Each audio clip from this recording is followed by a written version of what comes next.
그럼 과연요, 오늘 시간 들어가는 증발이라는 것이 무엇일까요? 여러분들은 한 가지는 알고 있어요. 자, 먼저요, 우리 주변에 있는 모든 물질들은 입자로 이루어져 있다. 자, 이러한 입자들은 눈에 보이지 않을 만큼 매우 작다라고 했고요. 자, 이러한 입자는 어떤 상태이건 간에 늘 운동을 하고 있다. 누가 시키지 않아도 스스로 운동합니다. 라고 했죠. 자, 결국 증발이라는 것은 입자가 스스로 운동을 해서 나타나는 현상이야. 여기서 포인트는요, 누가 시키지 않아도, 또는 입자들 같은 경우는 열을 가해주잖아. 그럼 운동을 진짜 빨리 하게 되거든. 열을 안 가해도 그냥 알아서 운동하는 게 입자 운동이구나 라는 걸 기억하면 돼요. 자, 그럼 도대체 우리 주변에는 증발 현상이 무엇이 있을까?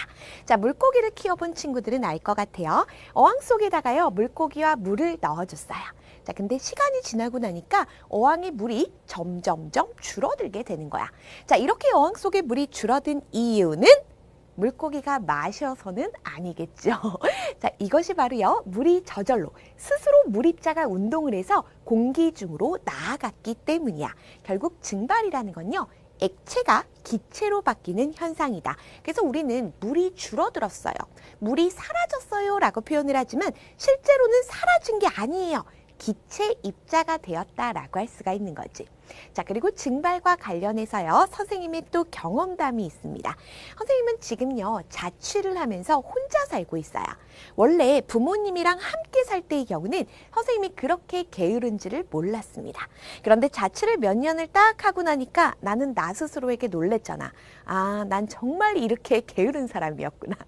자, 먼저 선생님의 일이라든가 운동이라든가 뭔가 가치 있다고 느껴지는 건 되게 열심히 하는 편이에요. 근데 집안 생활을 하다 보면 내가 청소를 왜 해야 되는지, 나가지도 않을 건데 머리는 왜 감는지, 빨래는 왜 하는지 가끔씩 너무너무 게을러져서 놀랜다니까. 자, 특히나요, 선생님 빨래하는 거 되게 싫어합니다. 설거지는 하고 나면 티가 나. 반짝반짝 하잖아, 주방이. 그런데 빨래 같은 경우는 해도 티가 안 나고, 또 빨래를 하고 나면 널어놔도 집이 지저분하고 별로더라고. 그래서 선생님은 결심을 했습니다. 빨래는 자주 할 필요가 없겠구나. 그래서 한 2, 3주에 한 번씩 몰아서 하게 돼요. 자, 물론 세탁기가 하는 거죠. 그래서 빨래를요, 2, 3주 뭉치를 이제 세탁기에 다 넣는 거지. 가장 싫은 게 뭔지 알아? 세탁기가 다 돌아가고 나면 소리가 나요. 띵띵띵. 이 소리가 나는 너무 싫어. 왜냐면 그때 빨래를 널어야 되거든요. 자, 선생님 몇 번을 안 널었다가 이제 옷에 막 이제 얼룩 생기고 곰팡이 친구들이 많이 살더라고요. 그래서 이제 바로바로 넣었는데 옷의 양이 워낙 많다 보니까 이렇게 빨래를 딱 꺼내면 너무 무거워. 왜냐면 빨래가 돌아가고 나면 빨래 속에 물이 잔뜩 있잖아. 물입자들이 옹기종기 모여있단 말이지. 자, 그래서 그 무거운 애를 몇 번이고 날라갖고 빨래대에 널어요. 그리고 시간이 지나고 나면 빨래가 바짝 마르게 되죠. 자, 이거 물이 사라진 건가요? 아니죠. 우리 눈에는 물이 사라져서 빨래가 마른 것처럼 보이지만 실제로 옷 속에 있던 액체를 이루고 있던 입자가 공기 중으로 기체 상태로 날아가게 된 거란 말이야. 이거 바로 증발입니다. 그래서 선생님이 증발을 가르치면서도 증발 현상에 관련된 집안일 정말 싫어요. 그리고 또 머리도 마찬가지야. 선생님 머리를 짧아요. 조금 짧게 잘랐거든요. 원래는 선생님도 이렇게 긴 머리를 좀 하고 싶었어. 근데 되게 싫은 게 머리를 감고 나면 긴 머리는 말리려면 3, 40분이 걸리더라고. 그래서 머리를 자르고 나니까 머리가 빨리 말라서 너무너무 좋더라고요. 그래서 집에서 안 나올 때는 한 이틀에 한 번씩은 머리를 감고 있습니다.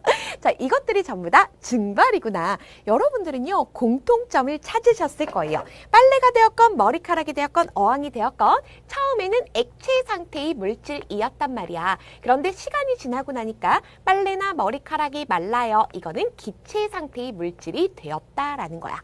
자, 액체가 기체가 되는데요, 여기서 중요한 포인트가 있어요. 왜냐하면 액체가 기체로 바뀔 때 액체의 표면에서부터 기체로 바뀌게 됩니다. 그래서 선생님이 어항을 가지고 좀 보여드리도록 할게요. 자, 요게 지금 어항 속에 물이 있습니다. 요 부분을 완전 많이 돋보기로 확대를 한 거야. 물론 돋보기로는 안 보입니다. 자, 그리고 봤더니요, 물을 이루고 있는 입자가 보이실 거예요. 자, 그리고 위쪽에는 공기가 있어. 공기 입자들도 물론 있을 건데 안 나타낸 거고요. 실제로 물이 수증기가 됐습니다. 액체가 기체가 돼도요. 같은 물질이기 때문에 입자의 종류 똑같을 거야. 그래서 똑같이 표현을 해준 거야. 자, 그럼 원래는요. 물을 이루고 있는 입자였습니다. 그런데 어떻게 수증기를 이루는 입자, 기체 입자가 된 것일까? 얘네들 같은 경우는요. 스스로 운동을 한다라고 했지. 전부 다 스스로 운동을 하고 있어. 그런데 이 속에 있는 입자들 같은 경우는 스스로 운동을 한다라고 하더라도 위에 있는 입자들 때문에 저기 기체 상태까지 빠져나가지는 못해. 그만큼의 힘은 없어요. 하지만 표면 같은 경우는 방해하는 애들이 거의 없잖아. 그러다 보니까 얘네들이 그 중에서도 좀 활발한 애들이 있어. 성격 좋은 입자들이 있어.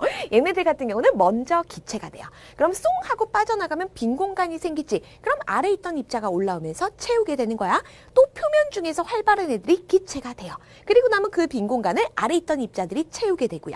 자, 이러다 보니까 표면에서부터 기체로 바뀌어가. 그래서 첫 번째 줄이 다 사라져야 두 번째 줄, 세 번째 줄 이런 식으로 해서 물이 줄어드는 거예요. 그래서 어항 속의 물을 보면요. 한 번에 물이 싹 사라지고 이건 마술이야. 자, 실제로 증발이 일어날 때는 조금씩 사라지는 걸 볼 수가 있다. 그래서 여러분들이 반드시 기억하셔야 되는 건 우리가 공부하는 증발이라는 건요. 물질을 이루고 있는 입자가 스스로 운동을 해서 나타나는 거야. 이게 핵심이에요. 그러다 보니까 액체 내부에서는 바로 기체가 되지 못하고 액체가 표면에서부터 기체로 변하는 현상입니다. 액체 표면에서 액체가 기체로 변하는 현상을 증발이라고 불러줄 거고요. 액체 표면에서 일어난다는 거 삐뽀삐뽀 주의하도록 할게요. 너희들 이런 경험 있을 거예요. 청바지 같은 거 진짜 안 마르지. 일단 옷 자체가 두꺼운 것도 있는데 특히 잘 안 마르는 데가 어디냐면 주머니 부분 안 말라요. 특히 이게 허리 있는 부분은 두꺼워서 잘 안 마르게 되거든. 그 이유가 바로 무엇일까? 증발이라는 건 액체의 표면에서 일어나기 때문이야. 자, 청바지 같은 경우도요. 표면 부분에 있는 액체들 같은 경우는 기체로 금방금방 날아가게 돼. 근데 이 속에 있는 액체들 같은 경우는 표면이 다 날아가서 말라야지만 속도 마르게 때문이거든. 그래서 여러분들 보통 막 그러고 나면 청바지 안 말랐어. 막 드라이기로 말리시고 그러시잖아요. 자, 이 모든 것들이 증발이었구나라는 거 기억하시면서 그럼 여러분들은 선생님에게 의문을 가질 거예요. 선생님, 액체가 기체로 바뀌는 건요. 증발도 있지만요. 물이 끓는 것도 있잖아요. 맞아요. 그래서 두 가지를 잠깐 비교해 드리도록 할게. 자, 우리는 끓음은 안 배웁니다. 그래서 비교 대상으로만 살짝 만나보도록 할 거야. 자, 방금 본 증발이고요. 우리가 잠깐 비교해 볼 끓음이에요. 안중류에서 파란색으로 적었어. 자, 선생님이 지금 입자 모형을 나타내놨죠. 자, 입자 모형을 빨리 비교를 해봐. 하나, 둘, 셋. 차이점을 느끼셨나요? 우와, 선생님, 증발 같은 경우는요. 표면 부분만 구멍이 뻥뻥 뚫렸어요. 자, 근데 끓음 같은 경우는 내부도 구멍이 뚫려 있는데요. 맞아요. 그 차이가 가장 큰 차이야. 아까 얘기했다시피 증발이가 되었건 끓음이 되었건 둘 다 공통점은요. 액체가 기체로 변하는 현상이 맞아. 그런데 증발 같은 경우는 액체 표면에서 일어납니다 라고 얘기를 했지. 그러다 보니까 이 아래쪽 애들도 분명히 스스로 운동을 하지만 스스로 운동을 해서 위에 애들을 뚫을 정도는 아니란 말이야. 그러다 보니까 표면에서부터 예를 들어서 얘가요 기체로 바뀌었습니다. 얘가 기체로 바뀌었습니다. 기체로 바뀌었습니다. 시간이 지나면 나머지 애들도 기체로 바뀔 거야. 그래서 첫 번째 줄들이 모두 다 빠져나가야 이제 그 아래쪽이 증발이 일어나고요. 자, 그 다음에 이제 빠져나가야 또 표면이 되었지. 빠져나가면서 결국 물이 사라지게 되는 거야. 자, 그런데 끓음 같은 경우는요. 인위적으로 열을 가해주는 거죠. 자, 그래서 우리는 가열을 해준다라고 표현을 하는데 너네 이런 거 들어본 적 있을 거야. 끓는 점이라는 거. 요거는 살짝 선생님이 잘난 척을 하는 겁니다. 물 같은 경우는 뭐 다양한 액체들이 있지만 물을 대표적으로 얘기를 하면 물은 우리가 살고 있는 일기압에서 100도씨가 돼야지만 끓을 수가 있어요. 그렇기 때문에 뭐 99도에선 물 안 끓어. 100도가 돼야지만 물이 막 뽀글뽀글 끓기 시작하는 거거든. 그래서 인위적으로 열을 가해줬어. 그리고 나면 스스로도 운동을 물론 하지만요. 열을 가해주면 애들의 에너지가 더 넘쳐. 우리는 밥 먹고 살지만 요런 입자들이 열 먹고 살거든요. 온도가 높아지고 열이 많아지게 되잖아. 에너지가 넘치게 되면서 이 표면에 있는 애들뿐만 아니라 속에 있는 애들도 마구마구 이렇게 기체로 변해서 날아갈 수가 있다라는 거죠. 자, 그렇기 때문에 얘는요. 인위적으로 열을 가해줬어. 그런데 우리가 공부하는 건 뭐야? 스스로 운동을 하는 입자 운동을 공부하고 있는 거잖아. 그래서 증발 같은 경우는 스스로 운동을 합니다. 입자 운동에 의해서 애들이 표면부터 기체가 되는 것이고요. 요 끓음 같은 경우는 인위적으로 열을 가해준 거지. 그렇기 때문에 입자 운동의 증거가 아닙니다 라고 공부를 하는 거야. 그리고 또 한 가지 증발 같은 경우는요, 스스로 운동을 하기 때문에 온도가 뭐 0도씨건 10도씨건 20도씨건 상관이 없어요. 그래서 얘는요, 모든 온도에서는 증발이 일어날 수가 있다라는 거야.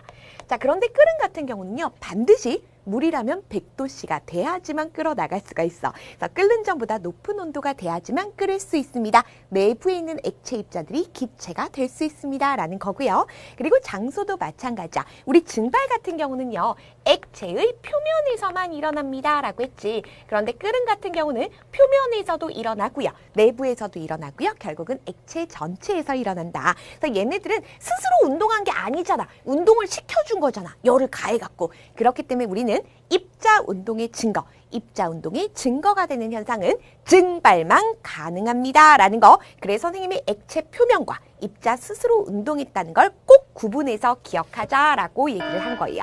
자, 그럼 너희들이 궁금할까봐 한 가지만 더 얘기를 해줄게.